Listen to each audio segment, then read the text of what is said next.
will come to order. Today, I welcome the Secretary of the Department of Housing and Urban Development, the Honorable Scott Turner, a Big Ten champion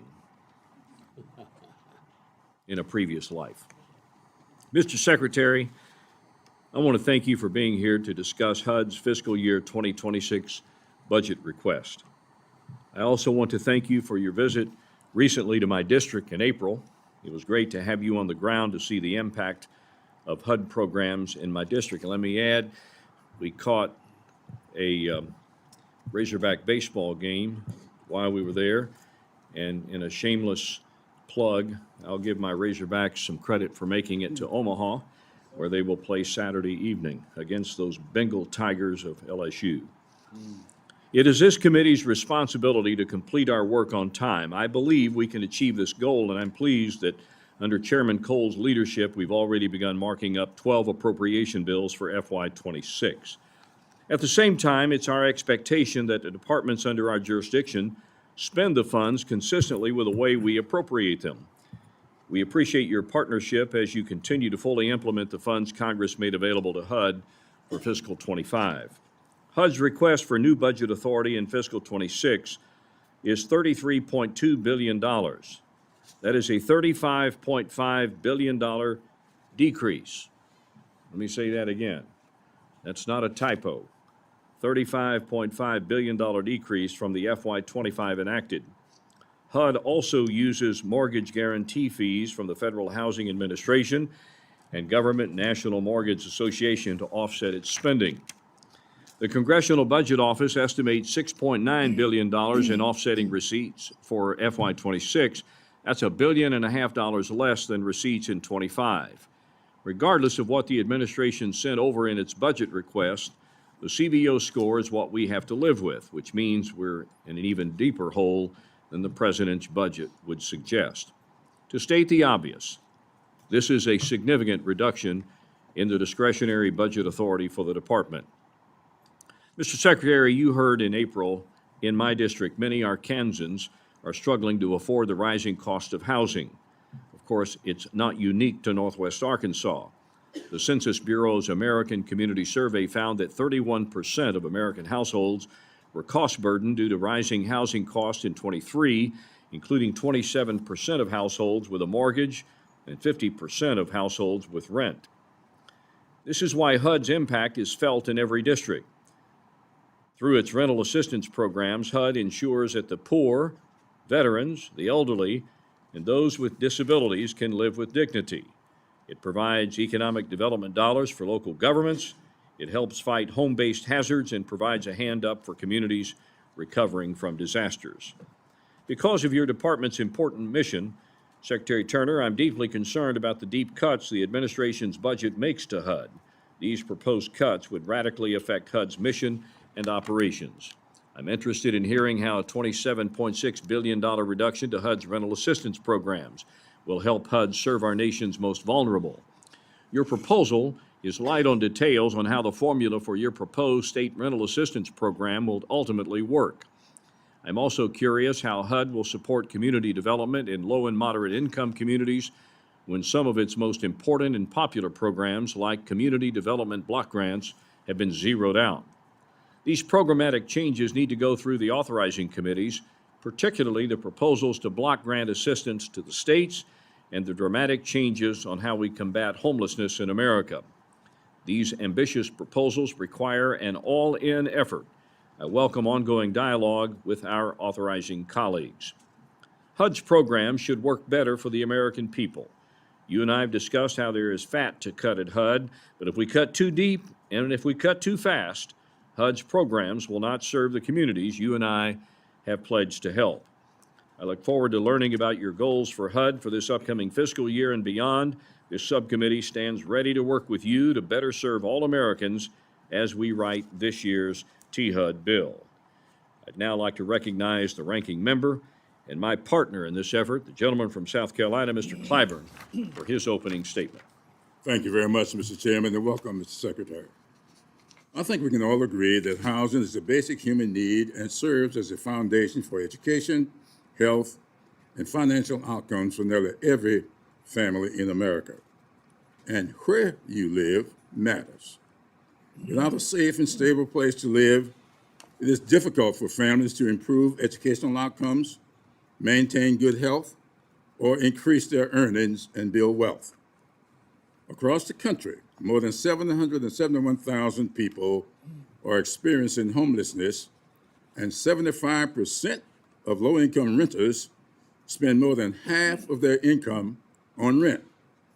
According to the Census Bureau, last year, the annual cost of renting grew faster, 3.8%, than home values, 1.8%, for the first time since 2011.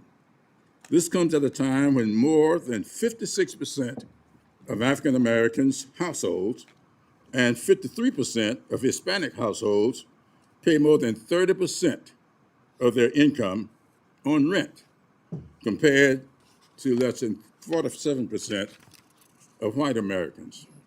Meanwhile, because of existing budget constraints, only 1 in 5 families can receive federal rental assistance. Despite these disparate realities, your department's 2026 budget request proposes to cut HUD funding by more than half. This is not only unacceptable, but unrealistic given the dire need to lower the cost of living for Americans. Mr. Secretary, your budget proposes to eliminate Section 8, public housing, housing for the elderly, housing for persons with disabilities, housing for persons with AIDS, HIV, and the continuum of care programs. Instead, you are proposing to establish a so-called state rental assistance program to block grant rent payments via a formula you have yet to define. Your budget also proposes to eliminate nearly all of HUD's housing construction, supply, and preservation programs. Time does not permit me to enumerate all of them. These so-called reforms would shift HUD program costs onto low-income residents, and I have yet to see from your budget evidence that funding that we could save in these time limits and work requirements if they become law. This doesn't help families who already are working multiple jobs to become self-sufficient. Instead, it creates chaos, financial uncertainty, and pushes these families into more severe trade-offs. A choice of feeding your family, paying for medications, or paying rent. Lastly, I would be remiss if I did not highlight the cuts to fair housing enforcement and your attempts to deregulate long-standing civil rights law. Mr. Secretary, let's remember the long and painful history that led to the creation of the fair housing law. The Federal Housing Administration, banks, and insurance companies literally drew red lines on maps around the neighborhoods where they refused to provide home loans and insurance to otherwise qualified home buyers. I know. I was born in one of them, and I currently live in one of them. This discrimination extended to Black veterans returning from World War II, Korea, and Vietnam. These men and women had served their country, yet were excluded from the GI Bill's housing benefits that were transformational for white families. Black veterans were denied VA-backed loans. Of the first 3,350 VA home loans in Mississippi, only 2 went to Blacks. Not 2%, 2 out of 3,350. Not even fighting for our country abroad earned Blacks a fair shot at the American dream here at home. Black families were denied the primary path to building generational wealth, and that created a racial wealth gap that persists to this day. I know this as well, I serve on 2 of the boards of the predecessor banks to what is now Bank of America. I chair the Community Reinvestment Act Committee, and I served on the Audit Committee. I led the investigations into my own bank for its discrimination. The Fair Housing Law of 1968 represents a simple but crucial promise that every American would have an equal opportunity to secure safe, decent housing.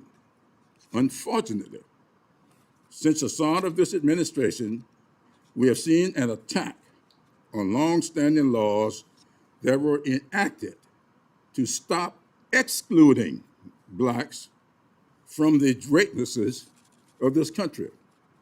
The current state of housing and the cost of living in America calls on us to question our national priorities. Unfortunately, Mr. Secretary, this budget proposal ignores far too many realities, and it is not a reflection of what should be the values of our country. It is an exploitation of our most vulnerable. Mr. Chairman, I implore my colleagues on this panel to work together to find some real solutions to the housing crisis and drive down the cost of living, not increase the economic burdens on every American. And I yield back. I thank the ranking member. Before I introduce our witness this morning, the chair recognizes a very familiar face on the front row in the HUD staff, Graydon Daubert, former staffer for this subcommittee. Mr. Secretary, you got a really good one there, Indeed, sir. but stop the poaching. It's a team. We're all one team. He's a good man and a valuable asset, and I know you'll enjoy his service to your organization. At this time, I'm going to recognize you for your opening statement. The entire prepared statement will be included in the record. Yes. But we're going to give you 5 minutes to briefly summarize your comments. Yes, sir. And then we'll open our question and answer period. And with that, Mr. Secretary, the floor is yours. Well, thank you, Mr. Chairman, and good morning to you, Chairman Womack, Vice Chair Bice, and Ranking Member Clyburn, and all the distinguished members of this subcommittee. Thank you for this opportunity to testify today in support of President Trump's 2026 budget for the United States Department on Housing and Urban Development. And again, thank you, Chairman Womack, for having me in Arkansas and showing me innovative housing solutions there in your district in April. Members, we have a small window of opportunity to help every American achieve the dream of home ownership. And the clock is indeed ticking. As of this past April, the national median home price is $414,000, up from more than $341,000 in April of 2021. And this is a dramatic increase of more than 21%. It became very hard for Americans to afford homes due to the policies of the Biden administration, which have been marked by negligence and a lack of stewardship of American taxpayer dollars. We cannot keep running the same plays that are causing Americans to lose. It's time to run new plays and get a new playbook. And this budget, the president's fiscal year 2026, is indeed that new playbook. It requests $43.5 billion for the Department of Housing and Urban Development to fund critical programs and provide greater fiscal responsibility and restraint. It carries out President Trump's Day One directive to increase housing supply and make it affordable again. This budget supports HUD's mission, and we will indeed maximize the funds Congress, you and your colleagues provide to us, no matter what the amount, be it $10 billion or $10. We have been taking inventory of every program and found HUD's rental assistance to be full of waste, fraud, and abuse. It's broken and deviated from its original purpose, which is to temporarily help Americans in need. HUD assistance is not supposed to be permanent. It should be a trampoline, not a hammock, not a resting place. It's supposed to be like a treadway, which is a military bridge, which is used temporarily to get over obstacles, and then it is removed. We're also eliminating radical political agendas and wasteful spending at HUD. We identified, as an example, $260 million in savings for taxpayers. We canceled $4 million in DEI contracts that had nothing to do with HUD and recovered an additional $1.9 billion from inactive contracts that should have been closed out during the Biden administration. We've seen that pouring money into programs just fuels its existing status, which is not good. No, here we are, reversing course to be efficient and effective, not bloated and bureaucratic. We want to be efficient and effective, not bloated and bureaucratic. We're also undoing harmful regulations, including the Obama-Biden era, affirmatively furthering fair housing rule, which effectively turned HUD into a national zoning board. We're cutting red tape, and that is important, but we're also increasing the housing stock and opportunities for first-time homebuyers. The Federal Housing Administration, FHA, which insures mortgages on more than 7 million homes, has insured mortgages for more than 140,000 first-time homebuyers since January, when President Trump returned to the White House. In addition, we're ending taxpayer-funded subsidies for HUD programs for illegal aliens entering in our country. But HUD is more than just housing. We streamlined the disaster recovery process to help funding to get to communities more quickly and efficiently. For our tribal communities, we announced $2.2 million under the expansion of the Tribal HUD-VASH program to address veteran homelessness. And for our rural communities, we have convened roundtables in states around the country and discussed solutions for workforce housing, returning HUD to its intended purpose, serving Americans through localized solutions. The president's budget continues this approach by limiting the size and the spending of federal programs.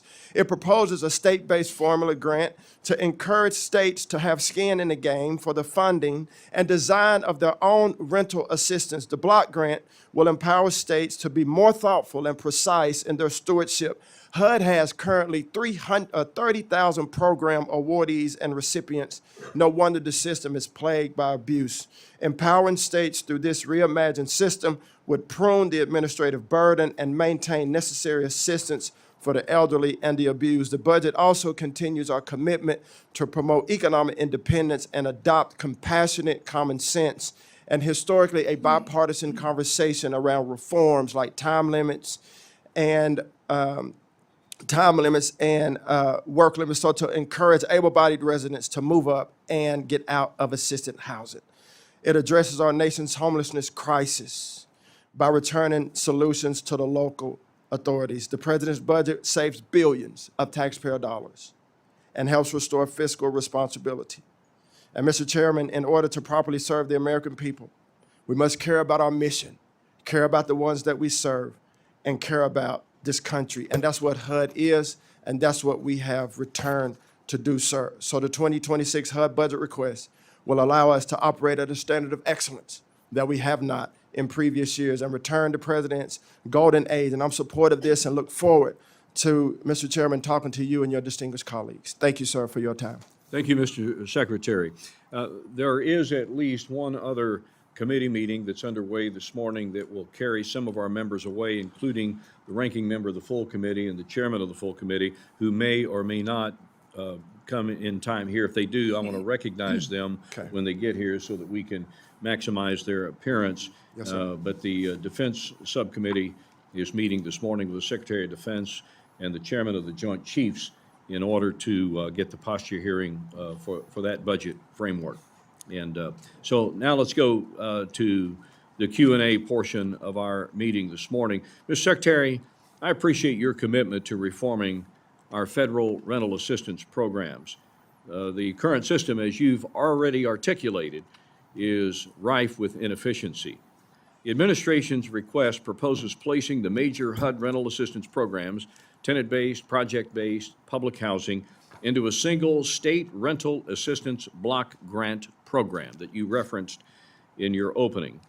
This is a substantial change to business as usual.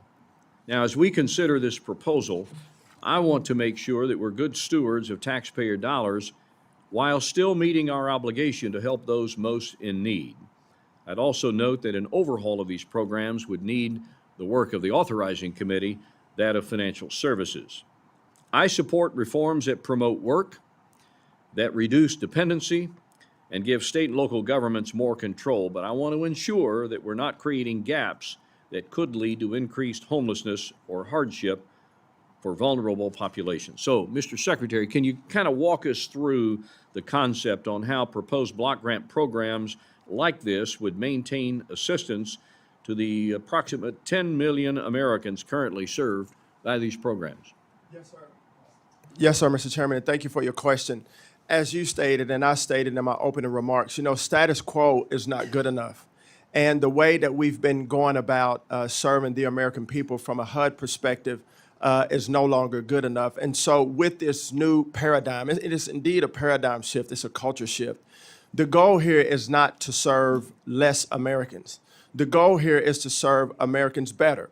And so to give states an opportunity to have skin in the game, to identify their unique needs, and then to be very deliberative about how they put the resources out as it pertains to rental assistance, as it pertains to taking care of the most vulnerable in our state. And there is a focus in this budget, Mr. Chairman, to take care of the elderly and those that are disabled.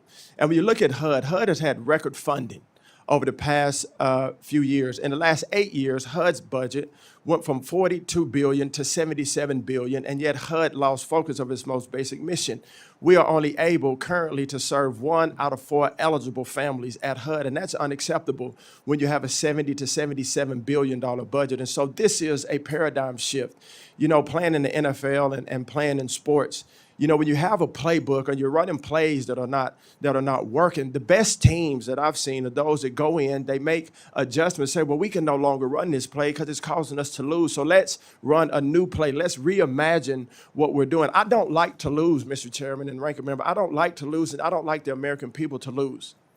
And so we have to do something different in this country. It's not about just throwing money at situations. It's about what do we do with the money that we have to best serve effectively and efficiently the people of our country. And that's my mindset. That's my heart. It's not about the money for me. It's about the people. And we're returning HUD to that focus, mission-minded. We understand what our call is. We understand who we've been called to serve. And we understand the critical mission. And so at HUD currently, that's what we're focused on. So when to use a football vernacular, when we break huddle on this block grant program, what conditions will be in place? What will you do to ensure that we have adequate service levels for, you mentioned the elderly, for the disabled, people that are very vulnerable in their lives? What assurances do we have? What can we do to ensure that there's a service level that is fitting for these individuals? Thank you, sir. And that's a great question. So in this SRAP, State Rental Assistance Program, there is money in the budget from our PD&R program office at HUD to make sure that we work with states to implement an appropriate strategy, and also to work with you and your colleagues on this committee to make sure that this strategy is serving the most vulnerable in our country. HUD is a great facilitator of this, and we're very focused. And as you see in the budget, there's money set aside so that we don't just say there's a new program, but we can say this is how we're going to join in with states and join in with stakeholders to implement and execute this program. And so those conversations have begun and will continue, and we welcome your input, you and your colleagues' input, to make sure that this new strategy works effectively for the people we serve. Thank you, sir. Mr. Clyburn. Thank you very much, Mr. Chairman. Let me, if I consider, I'm not going to do football. I played the game, not at the level you played it, but I'm a pretty good golfer. And I know that if I've got 150 yards to get to the green, it doesn't matter what club I use. What matters is what skill I've got. That's what matters. And I always hear people say, what club do you use? What does it mean to you? You ain't the same as I am. So therefore, at soon to be 85 years old, it's going to cost me a little more with a 6-iron that's going to cost this young man over here. So get the right equipment. Now, so if you tell me that HUD has been ineffective, do you cure ineffectiveness by refocusing, or do we cure it by eliminating? So if you say, well, I've been ineffective, you eliminate the funds, how does that make HUD effective? Tell me about refocus. Yes, sir. And I've heard that you are a great golfer. I do look forward to playing with you. Your 8-iron might be a different club than mine, but you're right, it is a skill. Mm-hmm. I'm reminded that during the previous administration, during COVID, with a $70 billion budget, sir, HUD hired 2,000 people during COVID, most of which stayed home. And there was continuous waste, fraud, and abuse. And so when you have that many people and still not carry out the job, and you have that much funding and still not carry out the job for the American people, then we have to refocus. And part of that refocus is take an inventory of staff, take an inventory of the budget, take an inventory where the budget is going. And currently in the programs we don't have a lot of purview, if you will, and transparency, if you will, where the money is going. Is it serving those it's supposed to be serving? And so part of this refocus is to bring that back to House and bring it to the stage and say, now let's have more transparency, let's have more accountability. And so when I look at refocus and I look at the skill set, all of that to me is in the same bucket. When you look at your people, mm-hmm. Are you doing the job you've been called to do? Are you doing at the level you've been called to do it? And is there transparency in the process that we have? And at HUD, that's what they're doing. And sir, I said it in my confirmation process that we're going to take inventory of every program office at HUD. We're going to maximize the budget that we do have. And we're going to serve the people that we're supposed to be serving. So the amount of people, the amount of money, that's not the deal here. Because with the tremendous amount of money and a tremendous amount of people, we haven't, prior to us getting here, carried out the job that we've been called to carry out. I agree with you, but I think that to deal with COVID is a false. It's just a false narrative here. I chaired the select subcommittee for the coronavirus. I know where the fraud was, and it wasn't in housing. The billions and billions and billions of fraudulent money went to some pretty wealthy people, at least one of whom is in this administration right now. So that's not the criteria that we ought to use here. Let's look at what the needs are and how we need to equip ourselves for these needs. Now, you mentioned the Obama-Biden administration. If you want to cue what you see to be the problem with the Obama-Biden administration, why would you advocate the Andrew Johnson and the Woodrow Wilson administrations? And I use those two administrations because I dislike them immensely, and they were Democrats. So I want you to think this is partisan. Woodrow Wilson was a Democrat, and I think one of the worst presidents we ever had. So this is not partisan here. This is whether or not we're going to have a program to meet the needs of the American people, or whether we're going to just get rid of it, throw out the baby with the bathwater. And that's what you seem to be doing here. Half of the budget, and then you tell me you want to refocus the agency with what? With what equipment? The 5-iron, or you will leave it in the bag? Well, I think it's the right equipment for the situation. And right now, we prior to us being here, we haven't been using the right equipment for the right situation. So what is the right equipment? Well, the right equipment, sir, is called transparency. It's called inventory. It's called, let's refocus and let's have a new paradigm. And, you talk about the Biden-Obama administration, and I make note to them just because that's what, yes, sir, because that's where the rule came, not politics. And so, sir, I will assure you that my heart and my focus is on serving the American people, and we are refocusing in order to do that appropriately. Thank you, sir. Okay, I'll get back, Mr. Chairman. You'll get a mulligan here in another little while when we do a second round. I look forward to it. How's that? Thank you. Sheriff. Thank you, Mr. Chairman, Ranking Member. Mr. Secretary, we're facing historic shortages of affordable housing. And I thought one of the best programs that HUD had was the SHOP program, where nonprofits would actually assist people in home ownership. And I can tell you, as a former sheriff, everywhere in my community, and we did this on purpose in Jacksonville, Florida. We went into the most challenged neighborhoods working with these nonprofit groups who would then bring home ownership into these areas, these most challenged public safety areas. And everywhere that home ownership went up, violent crime went down. And so that's why I love this SHOP program, because it puts people into home ownership. I like SRAP, but I really want people to own homes. And because I know it changes the whole community. So can you tell me a little bit about, how are we going to address this issue if we're doing away with SHOP? Thank you, Sheriff. I really appreciate. Sorry, Congressman. And thank you for your service to law enforcement. Again, I reiterate, this is a new way of looking at how we distribute funds. And by bringing in the states and bringing in localities and giving them the flexibility to identify programs such as you stated that have been successful, then they'll have the ability to continue to fund and work with those programs. I too am for workforce. I too am for skills training and home ownership, moving from rent to home ownership, moving from being subsidized to now living life of self-sufficiency. And that's the heart here. So if I could interrupt.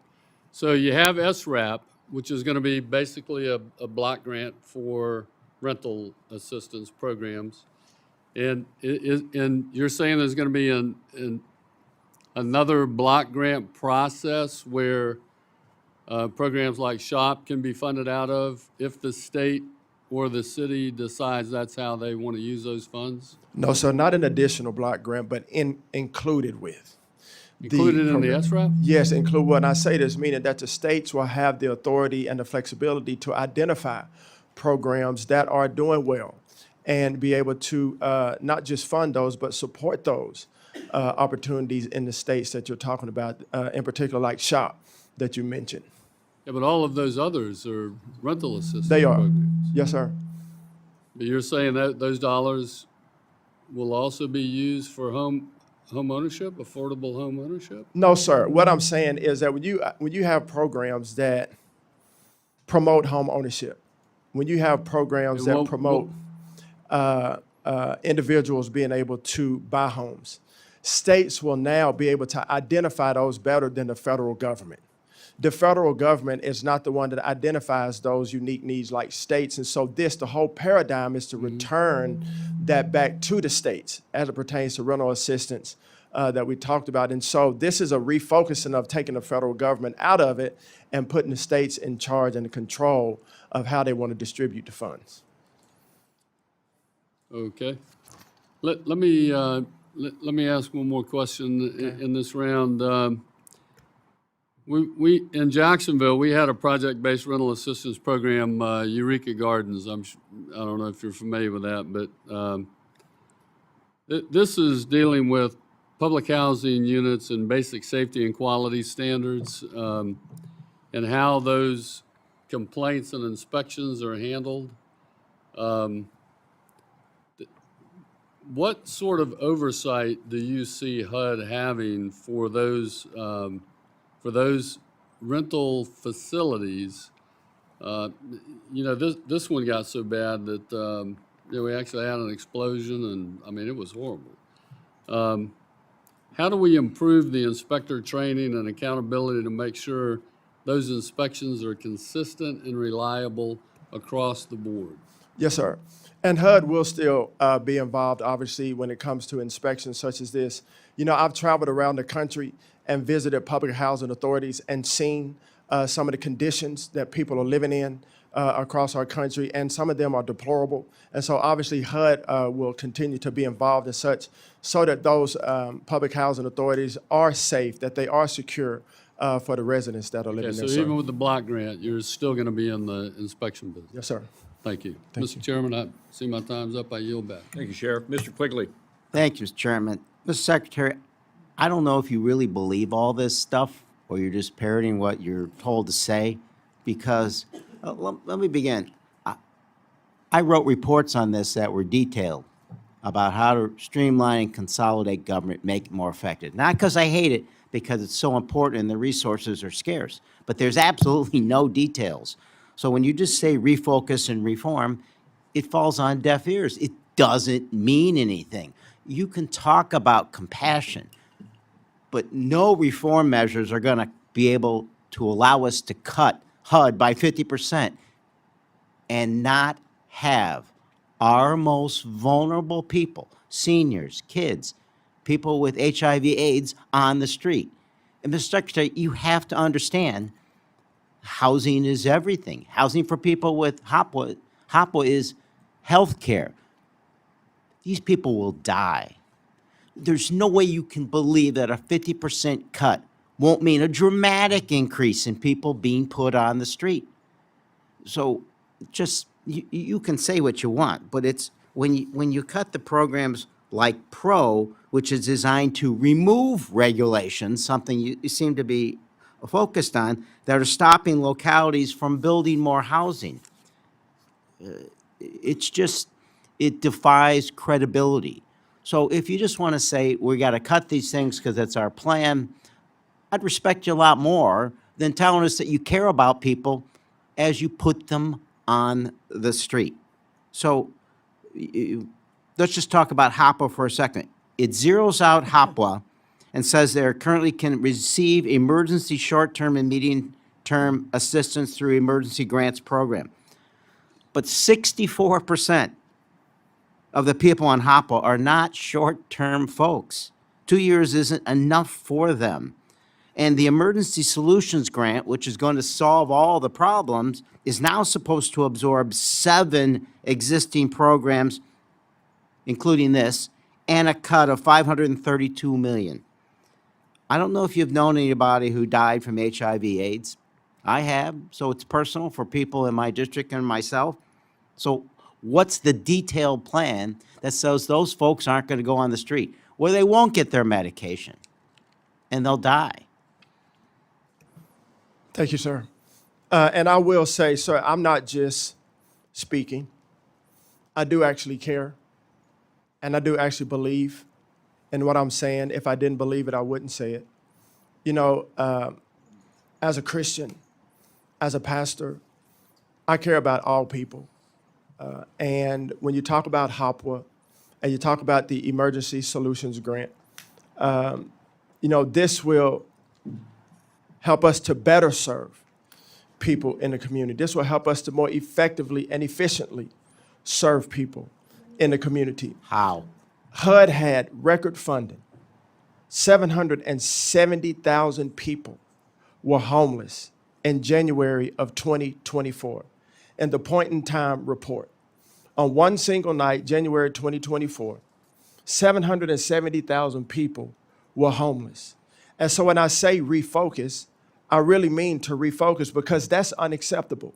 When you have record funding and yet you have almost 800,000 people on the streets, why would we continue to do the same thing that we've been doing and it's not working appropriately? So And your so this alternative is, besides just saying we're going to refocus, you're going to find a place for these folks to stay overnight. Okay, let's just talk as Christians. There's something about the story of the Bible and Christ having not a place to stay, right? So that's on your mind. Faith without acts is dead. That's right. What's your detail? Yeah, faith. Besides saying that you have, your faith won't put a house over their head. Yes, sir. Faith, what I was going to say, faith without action is dead. And this is the action that we're going to take. What? To do it better. How? Because what we've been doing is not working. And I believe What's that plan B? I believe that you all, your committee, we should have been asking what and how way before today. I wrote Because- those reports. I'm with Yeah. you if you have details in Yes, sir. how, but all you're doing is cutting, and there's not even a transition period. So we're going to be more effective and more efficient. How? We're not just cutting. It's a new paradigm. How? It's a new way to do things. Let's Working come up the with more states. words than compassion and paradigm. Detailed plans where these folks are going to Yes, sir. stay in the meantime. And we look forward to working with you and this staff on those strategies. That's why don't ask him. And I commit to that. It's not just words. Thank you, Mr. We'll be happy to work with you, sir, if you're willing to work with us. Thank you, Mr. Quigley. Okay. Before I recognize Mr. Gonzalez, who's our next questioner, I'm going to be stepping aside from the gavel here for the remainder of this hearing so that I can get to the Defense Subcommittee and ask some appropriate questions there. I will be yielding the gavel to Ms. Bice here after this line of questioning. Mr. Gonzalez. Thank you, Chairman, and thank you, Ms. Secretary, for your service to our great country. I'm a military veteran. I served 20 years in the military. Chairman Womack's a veteran. Secretary Zinke's a veteran. My question is on homeless veterans, my first question. One of the issues I care deeply about is homeless veterans. Back in 2024, HUD identified that on any given night, there are more than 32,000 homeless veterans. That's 32,000 too many. This issue hits close to home in my district in rural parts like Alpine and Van Horn, where there's little to no affordable housing supply, and in urban areas like San Antonio and El Paso, the housing availability for homeless veterans through HUD is often substandard or inadequate. Secretary Turner, would you be willing to visit my district so we can work together on this issue and find solutions to address the challenges facing both rural and urban homeless veterans? Yes, sir, Congressman Gonzalez. Thank you. It's great to meet you. I do commit to visiting you in your district to come up with these viable solutions, and also working with my colleague, Secretary Collins, as it pertains to veterans and veterans homelessness. Thank you for that. My next will be a comment on the community development block grants. The community development block grants have been a vital tool in my district, especially in the colonias. I mean, these are communities that don't have running water. It's absolutely atrocious, the conditions they're in. They're in predominantly rural, unincorporated communities that often lack less than basic infrastructure like running water, waste system, electricity, and paved roads. But I'd also urge the HUD to take a serious look at preserving this program or making sure that it just isn't completely removed. With the right safeguards in place, I believe we got to find the waste and the abuse. And I love the idea of how do you change it, right? If it's not working, how do you fix it? So to that, continuing to find critical infrastructure improvements in this community through that program, I think is important. My next question is on foster youth. One of the things I was encouraged to see in HUD's budget requests was the inclusion of $25 million for foster youth to independence grants. As a member of the Congressional Caucus on Foster Youth, I recognize how critical these programs are for helping youth transition out of the foster care system. Last year, I passed a bill in the House, Find and Protect Your Foster Act, so clearly it's important. My question is this: is HUD actively helping to track the number of foster youth who experience homelessness, and what steps is HUD taking to ensure vulnerable populations don't fall through these cracks? Yes, sir. Thank you, Congressman. And we too are glad and excited that we have money in the budget to make sure that our youth that are aging out of foster care have a solid ground to land on. As we know that being in foster care is very difficult for our youth. And when I was in the House of Representatives sitting on the committee dealing with foster care and our youth in foster care, so I too have a heart for this, and so happy to be working with the First Lady and her team and you and your team on how we help from a HUD perspective these youth that are aging out of foster care to make sure that they have safe and sustainable places to stay and get on a good trajectory for their lives. I appreciate you making a priority, and I look forward. Once again, I like the idea of, hey, how do we reimagine things? And I think that this is a positive part of that reimagination. Very personal to me. My wife was a foster child, and so I want to make sure that we work together to see that program get off the ground and grow and be productive. My last question is on law enforcement housing. I represent nearly half of the overall southern border, places like Eagle Pass, Del Rio, El Paso. My district has been ground zero for this border crisis, and as a result, we've seen a large surge of law enforcement personnel from CBP, National Guard deployed to this area. But in many cases, these are small rural communities, and there's simply not enough housing supply to meet the need. Out in West Texas, for example, I've been fighting to secure housing for first responders.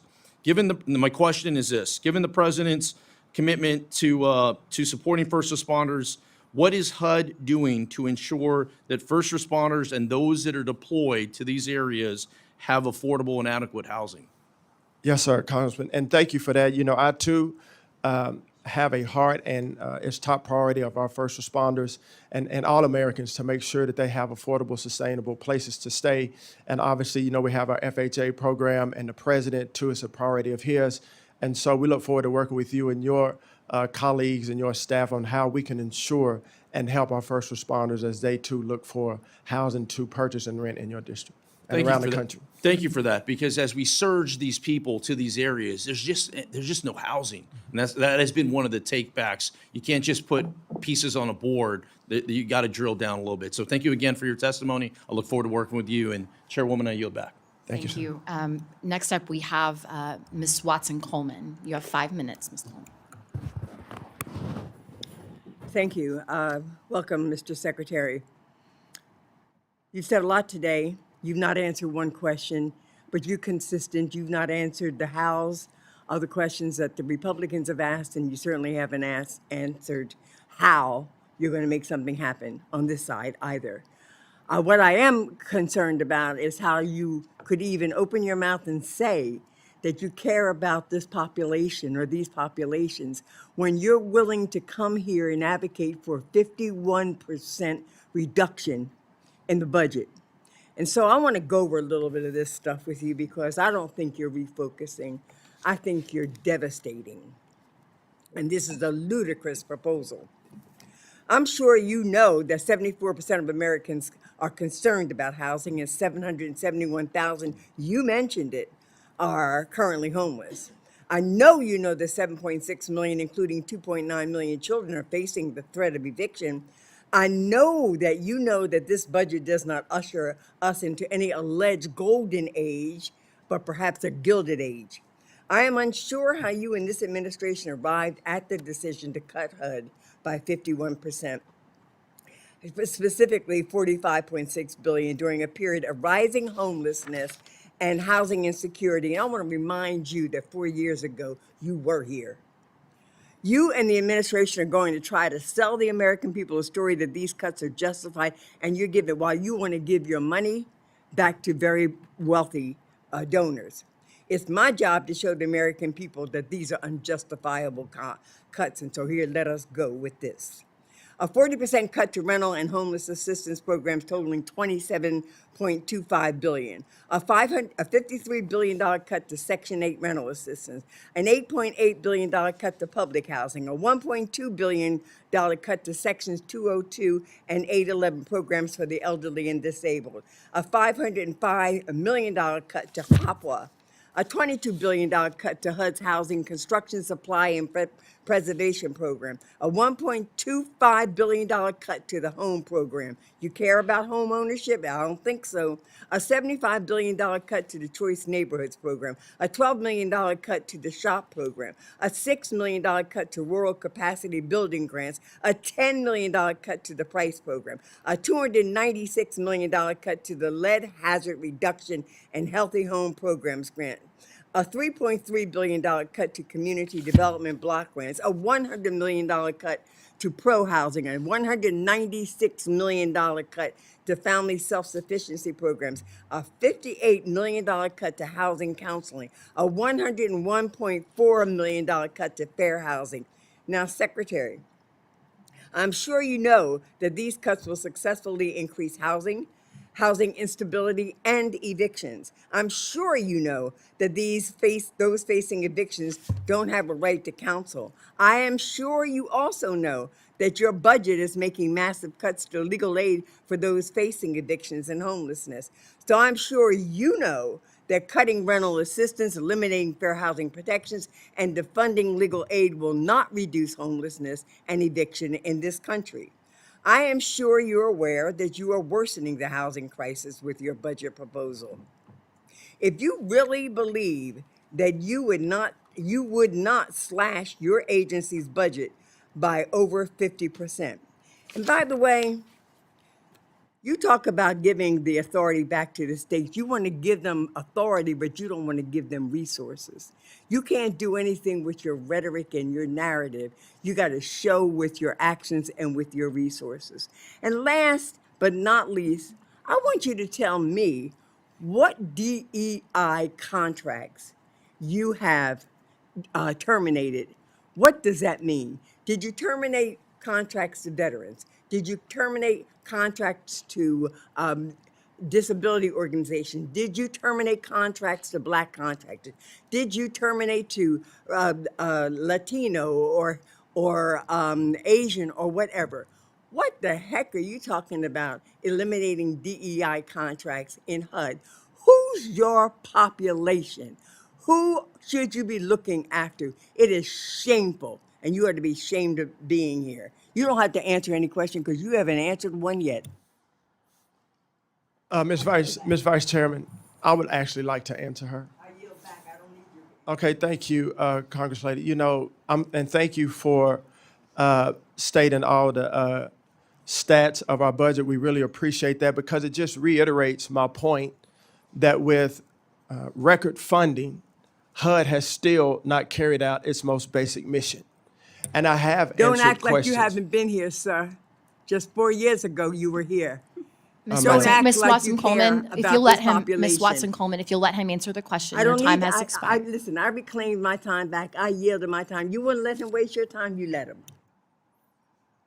Thank you, Madam Vice Chair.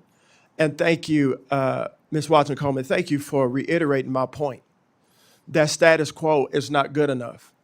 That also homelessness has gone up in spite of record funding. And Thank you, Mr. Secretary. If we could move on. Oh, sure. The gentleman from Alabama, Mr. Strong, is recognized for 5 minutes. okay, thank you. Thank you, Chairwoman Bice and Ranking Member Clyburn for holding this hearing today, and to our hardworking subcommittee staff. Secretary Turner, thank you for joining us today. During my 26 years on the Madison County Commission, the second largest county in the state of Alabama, I became extremely familiar with the benefits and bureaucratic burdens of HUD dollars.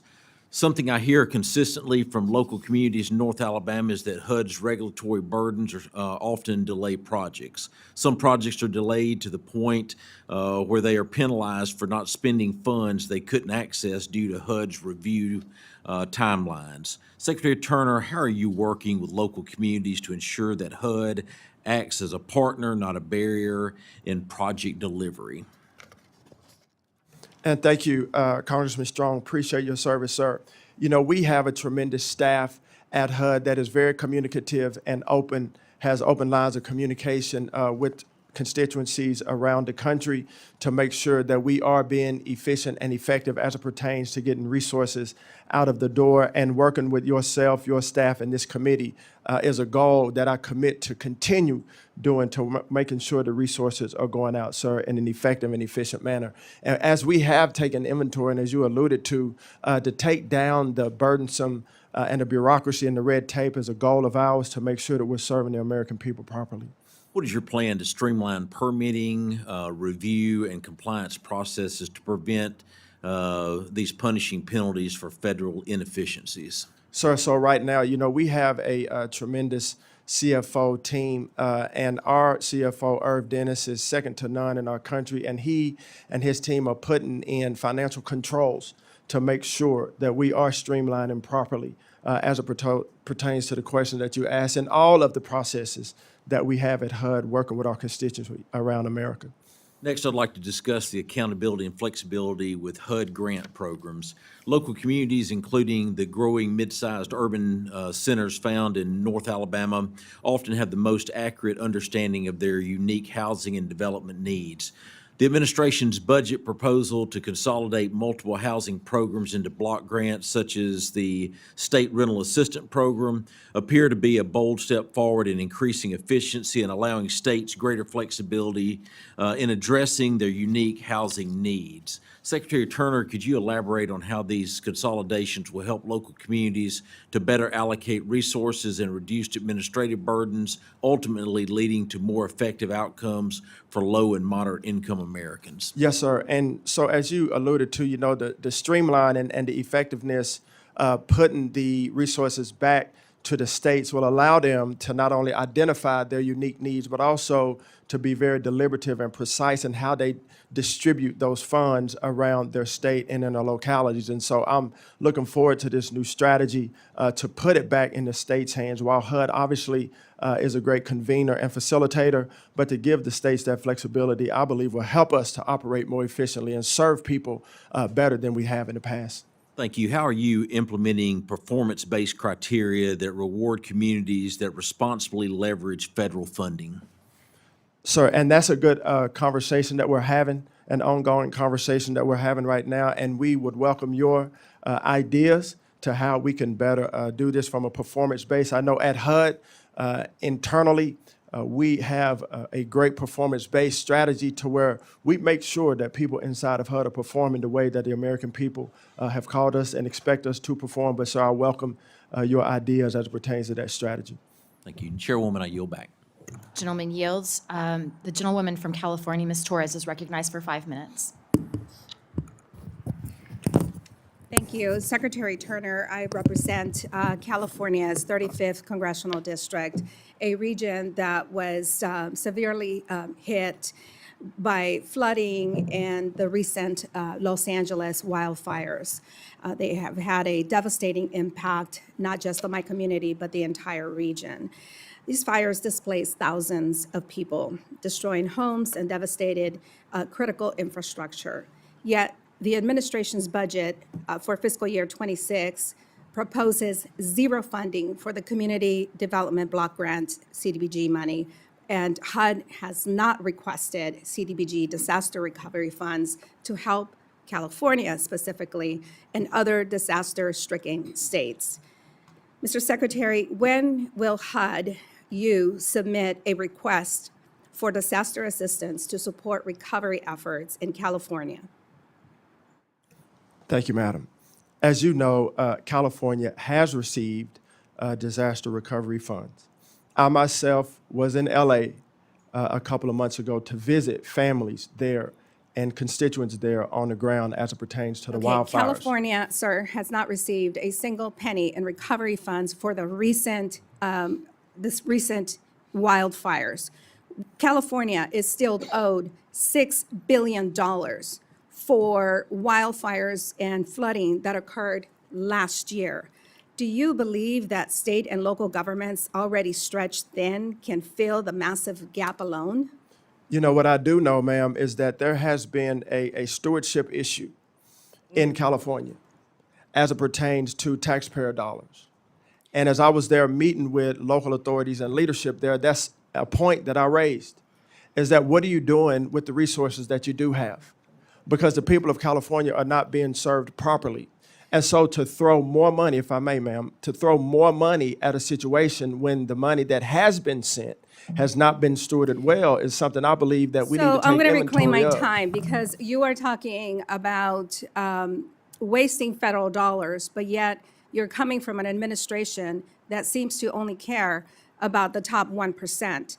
Let me tell you, the federal minimum wage, in case you don't know, is $7.25. Can you tell me where in the U.S. can someone making those wages rent a one-bedroom apartment? Let me tell you, nowhere.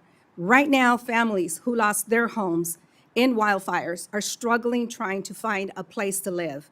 And the federal government has a responsibility, you have a responsibility, to return our federal dollars back to California to help communities in desperate need. But here's what makes it even more unconscionable, that you are sitting here while California sends $83 billion more in federal taxes than we receive back. We're literally funding your salary as well as housing programs in other states while our own veterans sleep on the streets, sir. I fully support disaster aid requests for California and for other states. The people rebuilding after a disaster deserve better than to be ignored and to have egos speaking words that mean nothing. What we need is actual actions. We need funding to ensure that we are able to provide the housing that we need. Thank you, ma'am. And I would say again, and I reiterate, it's a stewardship issue. It's not a funding issue. You have no proof of stewardship issues. All you have been doing is talking around and stroking your ego, sir. Right here, we need dollars and cents, and we need programs that actually are going to house our veterans and our homeless population. What you are doing with the cuts that you are demanding in this budget is you are destroying every single opportunity that we have built up, not just in my community, for people that have been severely addicted to narcotics, people recovering from those addictions, from illnesses, veterans in the street. That, by the way, under the Obama administration, we managed to have 0 homeless people in San Bernardino County living in the streets, okay? So don't come to me and tell me that it is an issue of not having accountability. Ma'am, did The you know homelessness was accountability- up 16% The in accountability lies California? in this most corrupt And we just administration closed that we 2, have had. Madam Vice Chair, we just had to close 2 My time has field expired, and I offices. yield back to the chair. We just had to close 2 field offices the in gentlelady California yields her due to the time. unrest going on in California. And so I say it's time for a paradigm shift. The gentlelady has yielded her time back. The gentleman from Arizona, Mr. Subcommittee, is recognized for 5 minutes. Thank you, Chairwoman Vice, and thank you, Secretary Turner, for being here today. Really appreciate that. I want to first like to ask about an issue that is top priority for me as a member of both this committee, but also the Veteran Affairs Committee, and that's veterans homelessness. It's been brought up a couple of times, and I want to piggyback off what my colleague Tony Gonzalez was talking about on that issue when he brought it up. But mine's a little more specific. As you know, the HUD-VASH program is a collaborative initiative between HUD and the VA that aims to end homelessness among veterans. While the HUD-VASH program has made meaningful progress in reducing veteran homelessness, challenges like voucher underutilization and case manager storages persist still. So what steps is HUD taking to ensure veterans not only receive vouchers, but can successfully use them to secure permanent housing with the wraparound service that they need? Thank you, Congressman. Nice to meet you, sir. Again, you know, working with my colleague, Secretary Collins from the VA, we just met a couple weeks ago, and this is of top priority for us, our veterans in our country, as it pertains to homelessness and housing, and also to be able to have the states working closely with us to prioritize veterans, I believe is a great strategy going forward. And sir, we look forward to working with you and Representative Gonzalez to have ideas and strategies to bring to the table where we can best serve our veterans. What are some examples you would say that will be good to that maybe HUD hasn't been doing so far on the voucher system because it's being underutilized, and we want to make sure that they have access to that? Is it awareness? Is it outreach? How can we get that information to our veterans? I represent about 80,000 veterans in my district.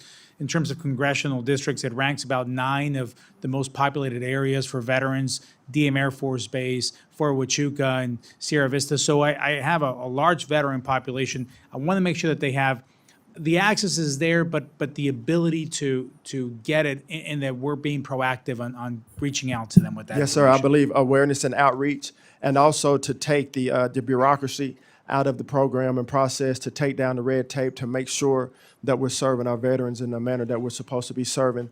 So I agree, awareness, outreach, and taking down the burdensome regulations and red tape to make sure we prioritize our veterans. A lot of red tape to tackle, that's for sure. I've got one more question that I want to fit in here. I'd like to thank you for mentioning in your testimony that HUD will begin to partner with faith-based organizations. I'll also like to highlight a highly effective organization in my district, the Gospel Rescue Mission. The Gospel Rescue Mission's Center for Opportunity is one of the most effective homelessness providers in Arizona, offering not only shelter for homeless individuals, but also substance abuse services, faith-based consulting, employment training and placement, and much more. They even have a mobile cafe where their program participants are able to gain on-the-job training.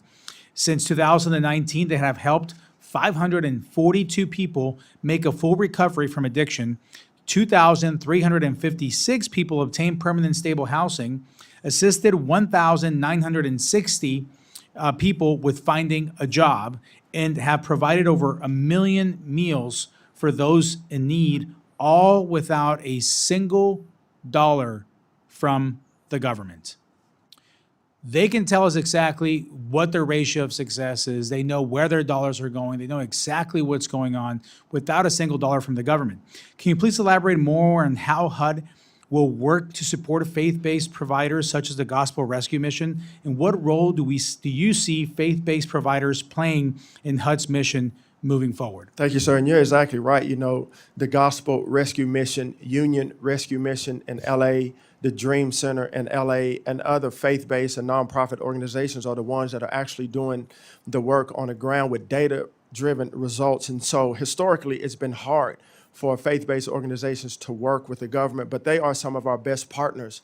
And so we want to make sure that we ensure that these partnerships are thriving around our country because they're the ones that are actually doing the work. And so HUD has prioritized this in these public-private partnerships and working with faith-based institutions because they are the ones that are actually doing the work. And so that's a priority of mine. It's a priority of our team. And we look forward to working with you, sir, on that. Thank you. They don't just say they're doing the work, their data proves it. Again, they can go to the numbers. I've asked many through these hearings about specific information on success of programs, data-driven results, and the government often is not able to give those specific numbers and data points like these organizations are. The federal government has spent $36.6 billion to end homelessness, and the number of homeless people has only skyrocketed. So that issue is not being solved by just throwing money at the problem. We need to show accountability here, and the way that these programs and these nonprofits have done it in faith-based is a great way and example to do that. So I really encourage you to look into that and keep on partnering with them. Thank you, Thank sir. you. Gentleman's time has expired. The gentleman from New York, Mr. Espaillat, is recognized for 5 minutes.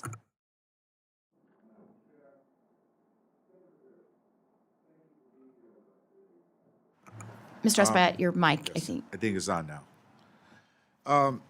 Secretary, I want to ask you some basic questions. Do you consider that there is a homelessness crisis in America? Yes, sir. Do you think that there is a housing affordability emergency in America? I do. Mr. Secretary, is the rent too damn high in Washington, D.C.? I believe it's high in a lot of places, sir. So there is a homelessness crisis. There is an affordable housing emergency, and the rent is too damn high in many places across America. And so what does HUD do? What does this administration propose? A 51% cut on basic services for housing. Now, building housing is not a cheap endeavor. It's a deep pocket challenge anywhere in America. It's not cheap to build housing. It costs money. And so you're cutting 51% of the budget while you recognize that there is a homelessness crisis, there's an affordable housing emergency, and the rent is too damn high in America. Now, I represent a district that has probably the biggest concentration of NYCHA apartments. That's the New York City Housing Authority apartments in the city. Now, there's 570,000 people live in the city of New York under NYCHA. Now, you were born in Richardson, Texas. That town has 119,000 people. So NYCHA is 5 times the size of the city that you were born in. And they have a $78 billion deficit, a deep hole for capital needs, boilers, roof work, pointing work, faulty elevators, flooding, mold in the apartments, lead paint in the apartment. These are the conditions in NYCHA, a $78 billion hole for capital needs, and you're cutting the budget 51%. Now, I know that you're familiar. Sir, can I add something? I'll ask you a question Okay, in a cool. minute. Thank you. I know that you're familiar with some football terms. You said so in your testimony. So I'm going to just highlight some of the cuts. $27.2 billion, a 40% cut to rental and homeless assistance program. To me, that sounds like roughing the passer. A $2.2 billion, or 71% cut to housing construction, supply, and preservation. That sounds to me like past interference. A $3.4 billion, or 100% cut to economic development programs. To me, that sounds very much like a delay of game. A $254 million, or 100% cut to self-sufficiency and pathways to home ownership programs. That seems that is a false start. Mr. Secretary, you have engaged in personal foul on the American people. These cuts are severe, and they're going to exacerbate the homeless crisis. They're going to further throw into crisis the affordable housing emergency, and the rent is going to continue to be too damn high. You're cutting 51% of the budget. Housing is an expensive endeavor. It's no longer a cheap endeavor anywhere in America, anywhere in the world. It's a deep pocket issue, and people are sleeping on the street, and you're doing these cuts so that you can give money to people that sleep in mansions, that sleep in Fifth Avenue multi-million-dollar condos, that have lakeside houses and beachfront properties. That's what you're doing. You're not doing God's work. That's not God's work. 51% cut. That's devastating. That's a personal foul, Mr. Chairman, Madam Chair, and I yield back. I reclaim my time. The referee may have to call a timeout moving forward. Ma'am, can I answer? Can I answer this? The gentleman has yielded his time. The gentleman from Ohio, Mr. Joyce, is recognized for 5 minutes. Thank you very much, Madam Chair. Good morning. I'm sorry, I was at another hearing, but I'm trying to, like the chairman, trying to work between two of them. Secretary Turner, I recognize the administration's efforts to make tough but thoughtful budget decisions aimed at promoting efficiency and accountability across federal programs.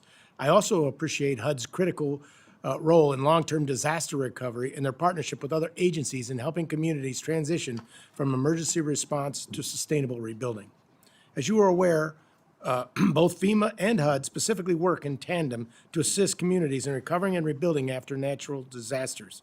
FEMA by providing temporary housing, and HUD by facilitating the transition to permanent housing solutions. In light of the proposed changes to the Community Development Block Grant Disaster Recovery Program in the FY 2026 budget, how does HUD plan to uphold its mission in this space, particularly as it relates to supporting disaster-affected families and communities? Further, could you share how HUD's plans to maintain its critical role in ensuring disaster survivors are successfully transitioned from costly temporary FEMA housing into more stable long-term housing solutions, even with the proposed reductions? Yes, sir, and thank you, Congressman. Great to meet you. You know, HUD is very focused on our critical mission. We're very focused on disaster recovery. We're focused on housing. We're focused on homelessness, and that has not been lost on us. We understand that this is a different way of the distribution of the funds. This is a different paradigm that we're speaking about in the budget that the president and myself are proposing today. We will not allow disaster recovery and those that need assistance in disaster recovery to be lost on us, working with the states, working with our nonprofits, working with the faith-based organizations, and obviously, sir, you and your colleagues on the committee. It's not that it will be lost, it's just that it is a different way of distributing these funds. And sir, we believe that this will help us to more effectively and efficiently serve those that are in need in our country. Thank you, sir. That was a great answer, but it didn't demonstrate a plan. Do you have Yes, a sir. plan? Yes, and so in the budget, there is money in our budget to make sure that HUD works with states to develop these strategies and develop a plan. The conversations have begun. And so we do recognize that it is a new way of doing it. we are focused on making sure that the strategy is not just implemented, but executed in every state, and working with this committee and with states and stakeholders in those states. The money is in our budget to do so. And so that plan has begun and is forthcoming. And I look forward to your input and how we can best do this new strategy. One thing I know is you're right. Disasters come all over the country. Disasters come, and you need to be ready for them. Secretary, the administration has highlighted the underutilized lands as one of the strategies to deliver on the promise of more affordable housing, including ongoing coordination between HUD and the Department of Interior under Secretary Burgum's leadership. Can you provide an update on how this interagency effort is being implemented and what outcomes HUD anticipates in terms of expanding access to affordable housing? Yes, sir. So Secretary Burgum and I, we signed an MOU, as you have stated, to create a joint task force to identify underutilized federal lands around our country. Department of Interior has about 500 million acres that are available to be used to build affordable housing, workforce housing, all types of housing around our country. And so HUD's priority in this is to identify where housing is needed. DOI, their priority is to identify the lands that can be used, and then work with local states and stakeholders to say what type of housing is needed in this particular area. And so Secretary Burgum and I were in Nevada, meeting with the governor and stakeholders there as it pertains to affordable housing in that state, and working with the leadership there with BLM and others. And so, sir, we are well underway on the task force. There's much work to be done, but the identification of the land and identification of the housing needs is underway. And so we look forward to working with states and localities on this strategy. Can you elaborate where in your 26 budget request the department intends to leverage support for that effort, in particular as it relates to infrastructure, planning, or technical assistance needed to make these underutilized lands viable? Yes, sir. And so that's where our joint partnership with DOI will come in from HUD's budget, obviously, and from DOI, but also technical assistance. HUD still has technical assistance where we can help with these development of housing and how we implement this around the country as we move forward. Thank you, sir. Thank you, Madam Chair. I yield back. The chair recognizes the ranking member of the full committee, Ms. Stoloro, for 5 minutes. Thank you so much, Madam Chair. I just would like to follow up for 1 second with my colleague. This is the Appropriations Committee. We deal in amounts of money. A program, what is the amount? What's it going to do? How is it going to accomplish that? So far, we can't seem to get any information about budget detail, about what it is that you all are doing. It's a lot of great words, but what are dollars and cents? So I think you just have to keep in mind that we appropriate money based on needs and what the programs are, and then we make a decision as to whether or not we ought to be doing that or not. So please, get us information on the plan, the dollar amount, what you plan to do. Listen, your budget request, quite honestly, unleashes a catastrophe of evictions, homelessness, at an unbelievable scale. 750,000 of Americans experience homelessness on any given night.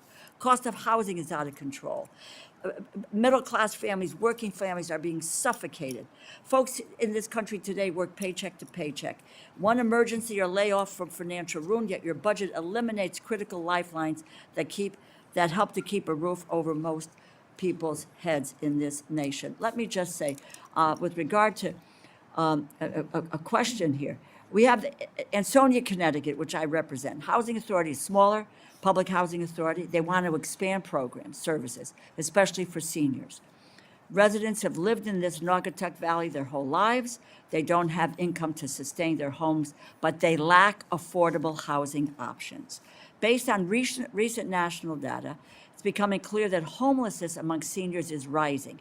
Some experts expect the trend will continue. People over age 50 used to make up 10% of the homeless population. Now it's close to half. A particularly vulnerable population with its own set of challenges. Over 2 million seniors rely on federal rental assistance to age in place. You are cutting HUD rental assistance by 43%.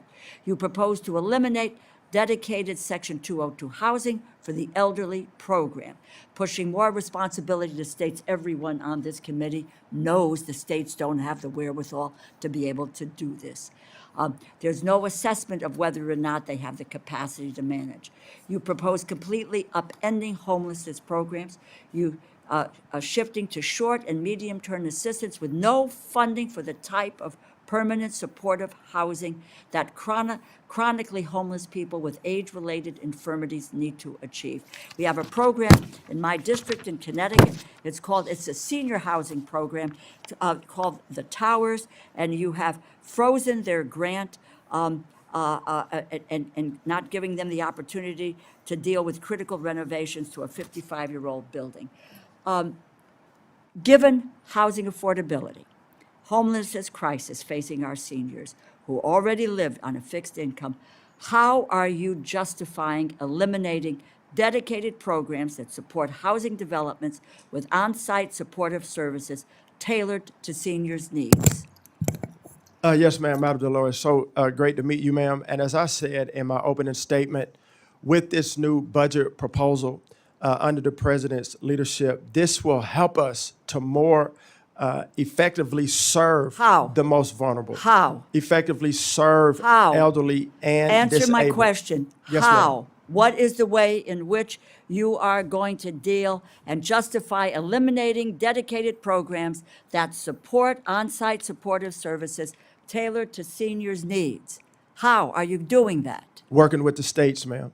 And when I say working with the states, if I may, states understand their unique needs as it pertains to the elderly, as it What is pertains the to the program disabled, that will address as it that? What is the pertains amount of to money the most that is vulnerable. going to be required to do this? What portion of it will be federal? What portion will be state? What is the program? Well, as you said, ma'am, you all are appropriators.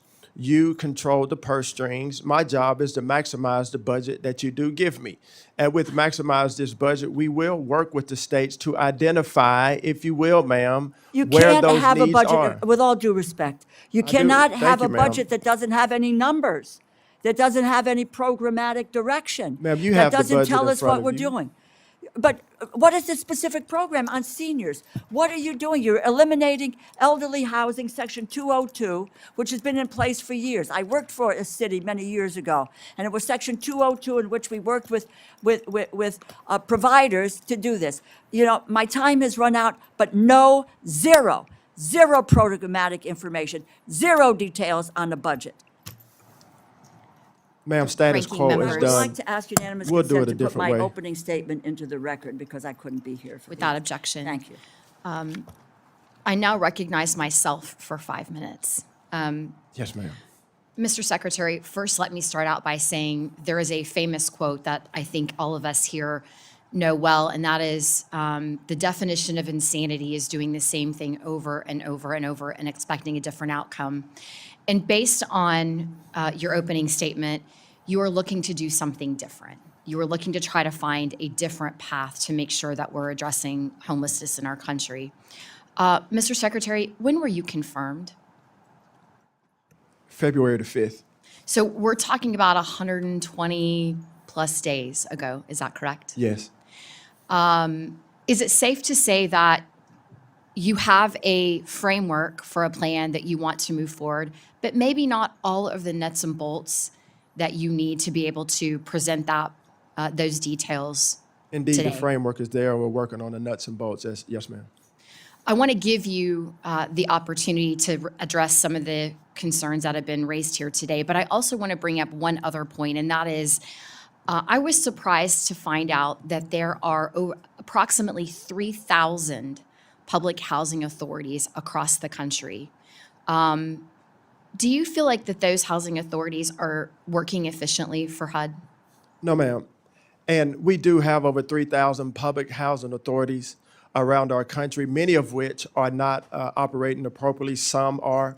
I've traveled extensively in just 120 days that I've been in this assignment around our country and visited public housing authorities. I was just at NYCHA to address the congressman who was asking me about NYCHA. NYCHA is $200 million in arrears, And that's with a $2.3 billion appropriation from the appropriators, $2.3 billion in fiscal year '24, and yet they're $200 million in arrears. They have 250,000 people on the waiting list. Just while I was there last Wednesday, a 21-year-old was shot in the neck and killed at a public barbecue, and no arrest has been made. So tell me, how are the residents there safe? They're living in deplorable conditions. It's not safe. The New York NYPD is not responding the way they should. And so that's just one example of a public housing authority not being efficient, but yet we want to continue the status quo. I'm not interested in doing business as usual. The president is not interested. And so the answer is, this is a new culture. It's a new paradigm. And another housing authority that I visit, the residents were even afraid to tell me what was going on in fear of repercussions by the board of directors there. There was one lady there that's been living there since 1973.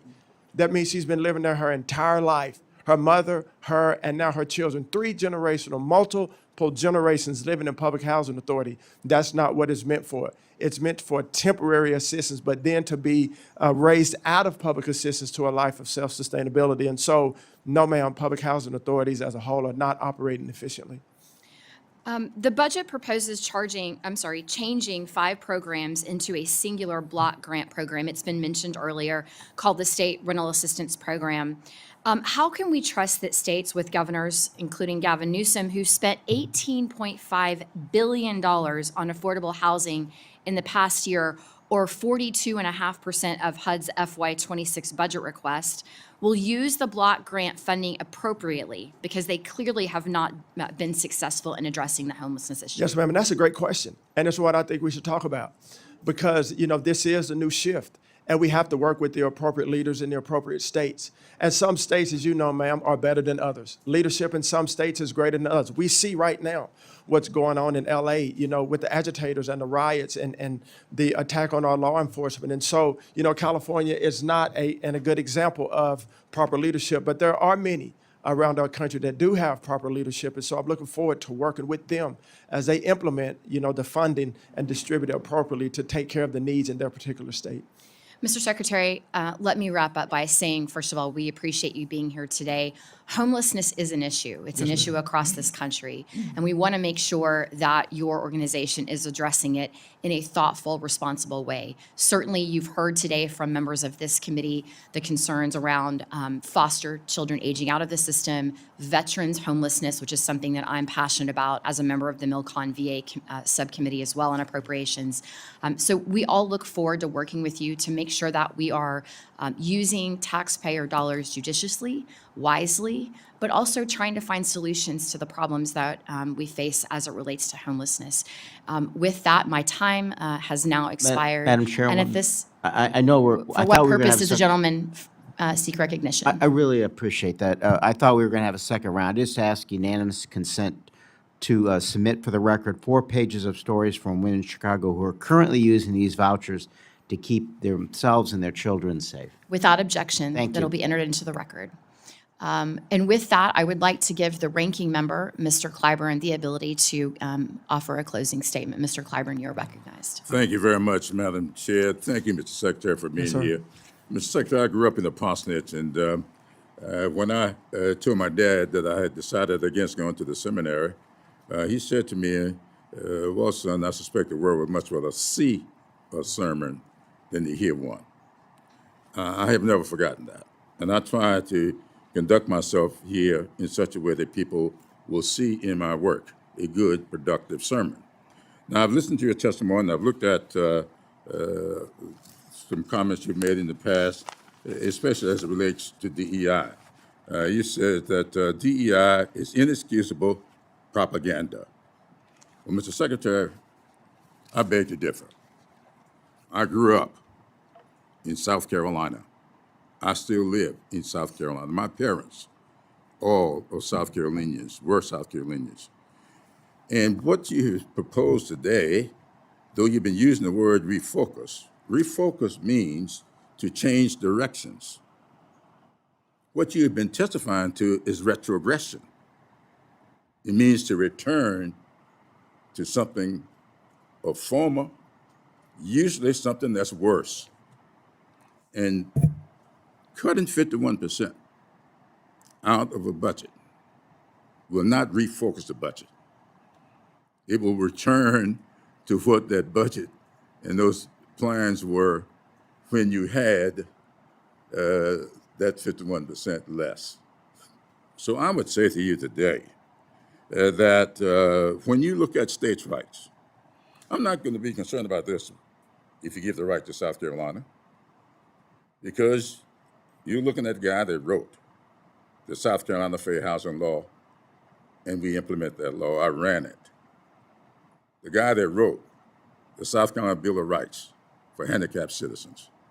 I was not in the I've never been in the state legislature. So I know how to manage stuff. That's all I've ever been.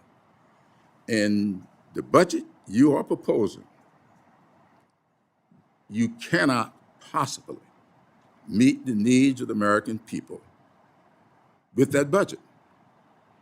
We all talk about race and sex discrimination, but the big problem, if you look at all of the protected classes in housing, you know which one gets the most discrimination? The disabled. The disabled. And that is sinful for us to sit here and cut the budget for the disabled. I want to close with this. I represent North Charleston. According to the Princeton study, North Charleston led the nation in evictions. I represent Columbia, South Carolina, and I live in Columbia. Number 6 in evictions. There's something those two communities got in common that I want you to focus on. I want this committee to think about. Those two committees. Fort Jackson is in Columbia. The Charleston Air Force Base in North Charleston. The communities that house the most of our servicemen and women are leading the nation in evictions. During the coronavirus, I led the investigation into these evictions. Servicemen and women, people serving abroad while their children and spouses are back home, getting evicted. And here we are, cutting the money to address those needs. Mr. Secretary, I look forward to playing a round of golf with you so that we can really discuss this when we have more time. So I'll close. Thank you. With Thank a you, golf sir. story, if I may, Madam Vice Chair. I once read the story of a man who played a country club, and he came upon the hole, and there was a pond between him and the green, and he turned to his caddy. He said, "Caddy, what do the members of this club use when they are faced with this shot?" And the caddy said, "Well, most of them use a 6-iron from this spot." So he pulled out the 6-iron, addressed the ball, hit it perfectly. In the water, the ball fell in the water. He turned to his caddy and said, "Caddy, I thought you said that most of the people playing from this point use a 6-iron. He said, "Most of them do."